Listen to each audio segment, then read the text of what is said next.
After the Francis Scott Key Bridge was destroyed, the first thing the press did was to point out that Francis Scott Key owned slaves. It was inevitable. Anybody from the past becomes defined by one attribute, and inevitably the old heroes are destroyed and replaced. So why is this a problem? Well, because we can never rise above the level of our heroes. And if America were carving Mount Rushmore now, it would probably just be 4 Caitlyn Jenners. Turns out it matters who your culture admires. In 1841, Thomas Carlyle wrote a book called On Heroes, Hero Worship, and the Heroic in History. In it, he argues that a culture's heroes reflect its deepest values and beliefs. In other words, a culture that puts up this statue is very different from a culture that puts up this statue. He calls this treatment of heroes hero worship. Carlyle wrote, "It is well said in every sense that a man's religion is the chief fact with regard to him. For him, religion isn't as much about creeds as it is about persons. I would add that this is true of true religion and false religion. These shoes are pretty cool on their own, but when this guy tells you to buy them, they become the coolest thing in the world." Now that's influencer marketing. So it's harder to unite around a list of principles than it is to unite around a man.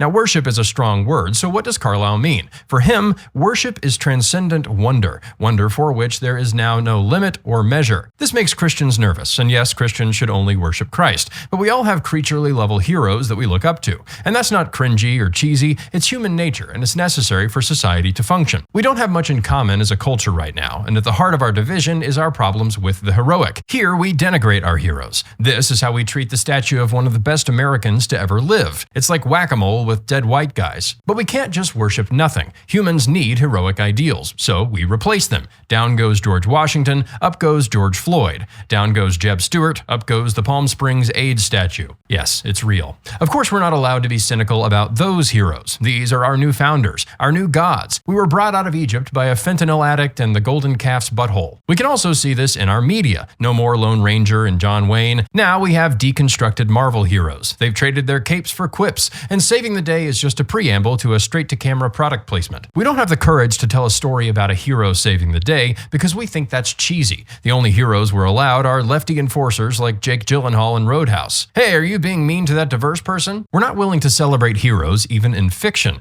We're too jaded, embarrassed that we might be stirred or elevated. This was Carlyle's fear. A society that rejects great individuals is a society in decline. Celebrating our old heroes is what made America. We had unity insofar as we had the same heroes, and we were good insofar as we had good heroes. Like I said, these are monuments of two different kinds of nations. I'm not saying we should mindlessly worship imperfect people, and we shouldn't ignore their flaws, but right now we're obsessed with their flaws. We think that finding a flaw in a hero is somehow the most interesting thing in the world. Did you know I disagree with something that person wrote? What do you want, a cookie? For Christians, there's Christ, and then there's scriptural heroes. Have you ever wondered why modern pastors are obsessed with talking about how flawed the characters in the Bible are? Of course, there's the Jesus was racist stuff, and every 6 months someone tries to cancel King David. But I mean in evangelical churches. Jacob, Paul, Moses, the only thing we're allowed to say about them is how flawed they were. Of course, we should tell the whole story, but we've lost our sense of proportion, which isn't a surprise if your pastor looks like this.